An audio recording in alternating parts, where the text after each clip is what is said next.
Everyone welcome to Learner B. I am Shivani Chauhan. इस video में हम क्लास 10th हिस्ट्री की बुक का चैप्टर 3 नेशनलिज्म इन इंडिया के क्वेश्चन आंसर्स देखने वाले हैं। जो आपकी बुक के क्वेश्चंस हैं वो हम देखेंगे।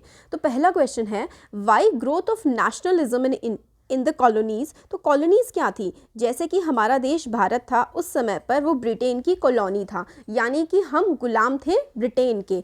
तो क्वेश्चन है why growth of nationalism in the colonies is linked to anti-colonial movement। तो नेशनलिज्म इन कॉलोनीज यानी कि राष्ट्रवाद जो हमारे देश में और भी बहुत सारे देश थे, जैसे हमारे देश को गुलाम बनाया हुआ था इंग्लैंड ने, इसी तरीके से बहुत सारे देशों को इंग्लैंड ने, फ्रांस ने, इटली ने गुलाम बनाया हुआ था और वहाँ पर एंटी कॉलोनियल मूवमेंट चल रहे थे, यानी कि आज़ादी के मूवमेंट। ये जो एंटी कॉलोनियल मूवमेंट है इसका मतलब होता है आज़ादी के लिए आंदोलन चल रहे थे वहाँ।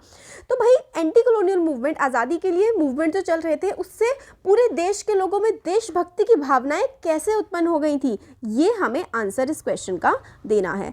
तो देखिए इस तरीके से होगा, कोलोनियलिज्म या फिर colonisation affected people's freedom and nationalist sentiment surge during process of struggle against imperial domination. तो जो कोलोनाइजेशन था यानी कि हमें जो गुलाम बनाया गया था, इससे लोगों की पर्सनल फ्रीडम इफेक्ट हो रही थी। लोग अपनी मर्जी से काम नहीं कर सकते थे, बहुत ज़्यादा टैक्स लिए जाते थे और एक तरह से मतलब ऐसी मानसिकता हम लोगों के अंदर बना दी गई थी कि हम अंग्रेज़ों से नीचे हैं। तो कोलोनाइजेशन अफेक्टेड पीपल्स फ्रीडम, लोगों की आज़ादी को इफेक्ट किया था। And nationalist sentiment search during the process of struggle against imperial domination. Imperial होता है साम्राज्यवाद, यानी कि अंग्रेज़ों ने हमें जो गुलाम बनाया हुआ था उससे मतलब हम इतना ज़्यादा परेशान हो गए थे कि भाई अब हमें हमारा जो देश है वो आज़ाद चाहिए, ऐसी भावनाएं आने लगी थी। Sense of oppression and exploitation became a common bond for people from different walks of life. तो सेंस ऑफ ऑपरेशन होता है जो हमें दबाया जा रहा था, एक्सप्लॉयटेशन यानी कि हमारा गलत फ़ायदा उठाया जा रहा था। हमारे देश से कॉटन जाता था और कपड़ा बन के आता था, खूब महंगे रेट पे हमें वो खरीदना पड़ता था। हमारे देश की इंडस्ट्रीज़ को ख़त्म किया गया था। हमारे देश के लोगों को इतना ज़्यादा टैक्स मांगा जाता था हमारे देश के लोगों से कि लोगों के पास खाने पीने को तक कुछ नहीं बचता था। तो ये जो ऑपरेशन था, एक्सप्लॉयटेशन था, ये समझ में आने लगा था कि भाई ये तो सबके साथ ही हो रहा है। तो सब लोगों का एक कॉमन बॉन्ड बन गया कि भाई हमें इसके खिलाफ लड़ना है। And this resulted in the growth of nationalist ideas. और ये जो नेशनलिस्ट आइडियल्स हमारे अंदर आए कि भाई हम लोगों को, हम सब एक हैं, हम सब भारतीय हैं, हमें अपने देश को आज़ाद कराना है, क्योंकि कॉमन एक्सप्लॉयटेशन हमारा हो रहा था, इसलिए ये सारी की सारी भावनाएं हमारे अंदर आई। This growth of nationalism in the colonies is link to anti colonial movement. तो जो एंटी कॉलोनियल मूवमेंट, आज़ादी के लिए आंदोलन चल रहे थे, इससे हर किसी इंसान में, हर किसी पर्सन में अवेयरनेस आई कि भाई अब हमें अपनी आज़ादी के लिए लड़ाई करनी है। नेक्स्ट क्वेश्चन है how the first world war help in the growth of national movement in India. तो जो फर्स्ट वर्ल्ड वॉर हुई थी, स्टार्टिंग जब आपका चैप्टर होता है ना, उसमें स्टार्टिंग में ही है कि जो फर्स्ट वर्ल्ड वॉर थी उसने किस तरीके से मदद करी हमारे देश के नेशनल मूवमेंट को आगे बढ़ाने में। तो देखिए, during first world war British army conducted forced recruitment from rural areas in India. तो ज़बरदस्ती आर्मी में भर्ती किया जा रहा था अंग्रेज़ों के द्वारा हमारे देश के लोगों को। तो लोगों को बड़ा गुस्सा आ रहा था। To finance the defence expenditure high custom duties and income tax were imposed. तो बहुत ज़्यादा टैक्स और ड्यूटीज़, बहुत ज़्यादा इनकम टैक्स, बहुत ही ज़्यादा मतलब हम लोगों से टैक्स वसूला जा रहा था, लोगों के पास पैसे नहीं बच रहे थे। ऑल्सो क्या हुआ था, 1918 से लेकर के 1921 तक क्रॉप्स जो हैं, यानी कि फसल, बारिश नहीं पड़ी या फिर एक्स्ट्रा बहुत ज़्यादा बारिश पड़ गई तो उसकी वजह से फसलें बर्बाद हो गई थी। इसकी वजह से खाने की काफ़ी ज़्यादा कमी हो गई थी। इससे क्या हुआ, all this caused extensive hunger and opposition against the British colonial rule and the national movement of India headed toward a stronger more definitive direction. तो भाई देखो क्या क्या था, एक तो ज़बरदस्ती भर्ती किया जाता था आर्मी में, दूसरा पॉइंट था कि बहुत ज़्यादा टैक्स लगाया जा रहा था, तीसरा पॉइंट था कि बहुत सारे एरियाज़ में क्रॉप फेलियर हो गई थी, इससे खाने की कमी हो गई थी और खाने के रेट बहुत ज़्यादा बढ़ गए थे। तो ये सारे फैक्टर्स थे ना, इसकी वजह से लोगों में गुस्सा काफ़ी ज़्यादा भड़क गया था। नेक्स्ट देखो, why Indians were outraged by the Rowlatt act. तो रॉलेट एक्ट की वजह से हमारे देश के लोगों में इतना ज़्यादा गुस्सा क्यों भड़क गया था। तो देखो ये आप देख रहे हो, इन क्वेश्चंस के थ्रू ना आप लोग का पूरा चैप्टर कंप्लीट हो जाएगा। पूरे चैप्टर की मतलब इन्फॉर्मेशन, जो इंपॉर्टेंट पॉइंट्स है सब इसमें कवर हो रहे हैं। तो Rowlatt act was passed हरिडली through the imperial legislative council despite opposition from Indian members. तो रॉलेट एक्ट जो कि 1919 में पास किया गया था, जो इम्पीरियल लेजिस्लेटिव काउंसिल थी ना, उसमें जो इंडियन मेंबर्स थे उन लोगों ने सबने मतलब इसका विरोध किया था कि भाई ये एक्ट पास नहीं होना चाहिए, फिर भी अंग्रेज़ों ने ज़बरदस्ती इस एक्ट को पास कर दिया। It gave government autocratic power to repress political activities beside allowing it to detain political prisoner without trial for 2 years। मतलब कोई भी अगर किसी को भी पकड़ लो, कोई ट्रायल मत चलाओ, कोर्ट में मत लेकर के जाओ और जेल में डाल दो, मतलब किसी का लगा कि इस पर कुछ शक है तो उसको 2 साल के लिए जेल में डाल दिया जाए, कोई उसकी सुनवाई नहीं होगी, कुछ भी नहीं है। पकड़ लिया शक के बिना पर, कोई सबूत नहीं चाहिए, कुछ नहीं चाहिए, पकड़ो जेल में डालो 2 साल तक अंदर। तो ये था Rowlatt Act. The Indian were outrage by this act and it was clearly undemocratic, oppressive and hurt national sentiments and dignity. तो भाई लोगों को बड़ा गुस्सा आ रहा था इसमें, ऑब्वियसली आना भी चाहिए, क्योंकि भाई लोगों की इज्जत, लोगों की फ्रीडम, हर किसी का हनन कर रहा था। भाई अगर गवर्नमेंट को शक है या फिर किसी पुलिस वाले को शक है तो वो किसी को भी उठा करके 2 साल के लिए जेल में डाल देगा और कोई इस पर सुनवाई नहीं होगी। आज तो होता है ना कि बेल मिल जाती है, नथिंग, कुछ भी नहीं, कोर्ट में जाना ही नहीं है, बस जेल में चढ़ाना है। ये वाली चीज़ थी तो लोग को आया गुस्सा, सिंपल सी बात आएगा ही। तो लोग इसके खिलाफ उठे। Why Gandhi ji decided to withdraw non cooperation movement. अब गांधी जी ने ये क्यों डिसाइड किया कि नॉन कॉपरेशन मूवमेंट को वो वापस ले रहे हैं। तो चौरी चौरा इंसिडेंट हो गया था ना, पुलिस स्टेशन को जला दिया था 1922 में, उसकी वजह से हुआ था। Gandhi ji decided to withdraw non cooperation movement due to various incidents of violence perpetrated by masses, specially the Chauri Chaura incident in 1922। तो चौरी चौरा जो कांड हुआ था 1922 में, where people clashed with police setting a police station on fire, police station को जला दिया था। Gandhi ji felt that the people were not yet ready for mass struggle and that satyagrahis needed to be properly trained for non-violent demonstration। तो सत्याग्रहीज जो होते हैं, क्योंकि सत्य की ताकत और अहिंसा की ताकत, मतलब आपको हिंसा नहीं करनी है।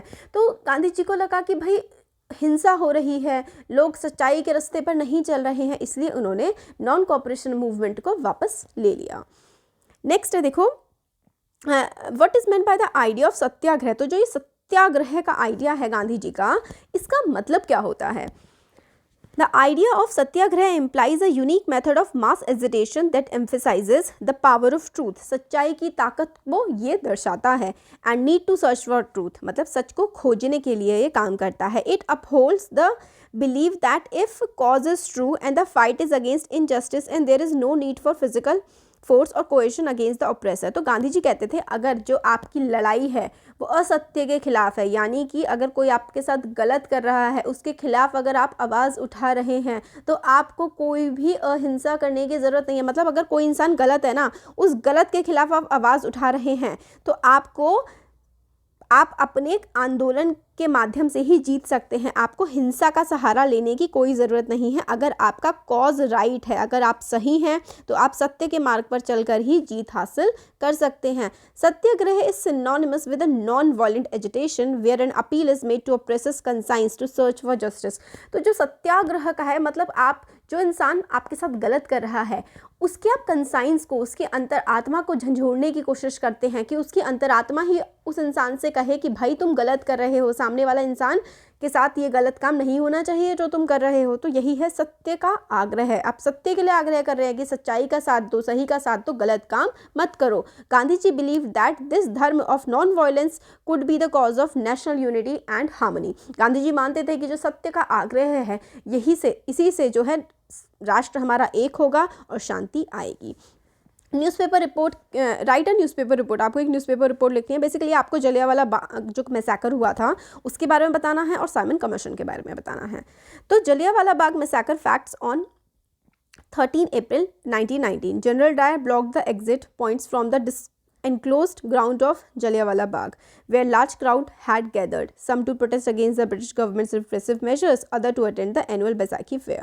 तो जो जलियांवाला बाग मैसेकर यानी कि जलियांवाला बाग जो हत्याकांड हुआ था, वो जनरल डायर ने क्या किया था, एक पार्क था, उसका एक ही एग्जिट था, एक ही दरवाज़ा आने का था और एक ही जाने का था, मतलब सिर्फ एक ही दरवाज़ा था वहाँ पर, उसको बंद कर दिया और जितने भी लोग थे उन पर ओपन फायर कर दी थी, यानी कि गोलियाँ चलवा दी थी। और वहाँ पर कुछ लोग तो बैसाखी का फेस्टिवल मनाने आए थे, तो यानी कि वहाँ पर औरतें, बच्चे, बूढ़े बूढ़े सब थे, कुछ लोग हाँ मतलब गवर्नमेंट की पॉलिसीज़ के खिलाफ भी वहाँ पर बोल रहे थे। डायर का ऑब्जेक्टिव था कि डायर्स ऑब्जेक्टिव वो चाहता था was to produce a moral effect and terrorise satyagrahi. तो सत्याग्रही जो है उनको बिल्कुल डरा दिया जाए और एक एग्जाम्पल सेट किया जाए कि भाई अंग्रेजी के सरकार के खिलाफ बोलोगे तो ये हश्र होगा, मार दिए जाओगे।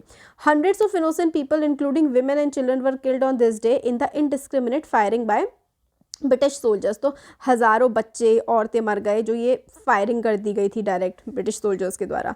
This led to large scale strikes.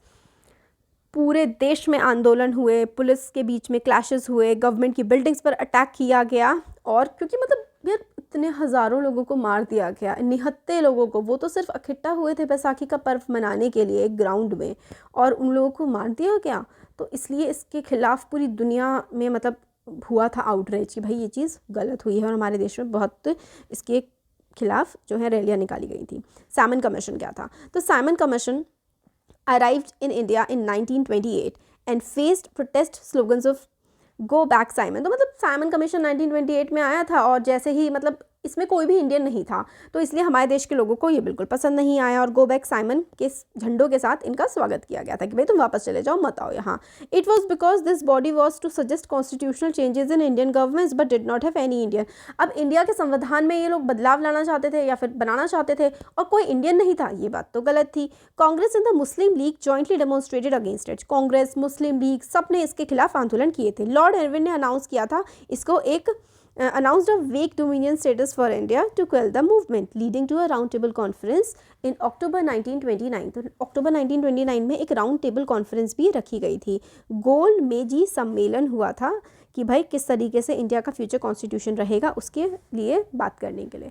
तो इसमें इसका विद्रोह इसलिए हुआ, क्या इसके खिलाफ विरोध इसलिए हुआ था क्योंकि ये एक कॉन्स्टिट्यूशन संविधान बनाने की एक कमेटी थी और इसमें कोई भी भारतीय नहीं था। तो भारतीय लोगों को बहुत बुरा लगा कि मतलब हमारे देश के लिए बनाया जा रहा है, हमारे लिए बनाया जा रहा है, हमें ही इसका सदस्य नहीं बनाया जा रहा है, सारे गोरे ही इसमें सिर्फ थे। अब नेक्स्ट है compare the images of Bharat Mata in this chapter with the images of Germania in chapter 1। तो चैप्टर 1 में जो जर्मेनिया की इमेज है और इसमें नेशनलिज्म इन इंडिया जो चैप्टर है इसमें भारत माता की जो इमेज है उसको आपको कंपेयर करना है। तो इमेज ऑफ भारत माता was painted by Abhindranath Tagore shows her as bestowing learning, food and clothing। तो मतलब वो एक बहुत ही साध्वी की तरह दिखाया गया है उसमें, मतलब उन्होंने साध्वी के कपड़े पहने हुए हैं, वो ज्ञान की देवी हैं। She bears aesthetic quality as denoted by the Mala held by हर। तो उनके हाथ में एक माला है, तो मतलब वो एक वो एस्थेटिक है, यानी कि एक पवित्र मूर्ति की तरह भारत माता को दिखाया है अभिनव टैगोर ने। This is similar to the image of Germania as painted by Philipp Veit where she holds a sword. तो भारत माता के हाथ में जो है वो साध्वी है, एक वो माला लिए हुए हैं, और जो जर्मेनिया है उसके हाथ में एक तलवार है, बट लुक्स फेमिनिन। वो एक मतलब औरत है जिसके हाथ में तलवार है। Other painting of Bharat Mata is more manly in its representation. क्योंकि भारत माता की कई सारी इमेजेस बनाई गई हैं उसमें। In it she is shown as bearing power and authority as denoted by lion and elephant beside her. The latter image is more akin to the image of Germania where she wields a sword and shield and looks ready to fight। तो कई सारी images हैं भारत माता की, कई सारी Germania की भी इमेजेस है जिसमें वो मतलब बिल्कुल फाइट करने के लिए तैयार है, और भारत माता जो है वो पीस का सिंबल बनाई गई हैं अभिनव टैगोर के द्वारा।